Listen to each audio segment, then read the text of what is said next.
تفتكر صور ال AI هتنهي شغل المصورين؟ صور ال AI بقت منتشرة جدا وفي كل حاجة حوالينا، في الأعياد الميلاد والمناسبات، لدرجة إن دلوقتي هتلاقي نص الفيسبوك عمل صورته من الفراعنة وعمل نفسه جوه المكتب. وده خلى ناس كتير تفتكر إن مهنة المصور هتنتهي لأن خلاص ال AI بقى بيعمل صور جميلة جدا.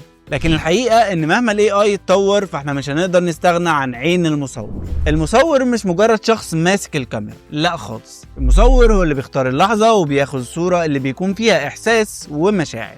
يعني من الاخر كده صورتك بتحكي قصة، مش مجرد صورة وخلاص. صورة ال AI هي جميلة بس ملهاش روح، واللي فعلا هيحصل ان المصورين مش هيختفوا، ولكن المصور الذكي هو اللي هيستخدم ال AI في انه يساعده في شغله. فالخلاصة ان ال AI مش نهاية المهنة، ال AI بداية جديدة للمصور الشاطر اللي هيعرف يستخدم التكنولوجي لصالحه ويستفيد منها. لو شايف ان ال AI ممكن يستبدل مهنة تانية في المستقبل، قول لنا على المهنة دي في الكومنتس وهنناقشها في الحلقات اللي جاية. انا كوساي شتاين ودي كانت معلومة مهمة عن ال AI. تابعني لو نفسك تربي عبقري.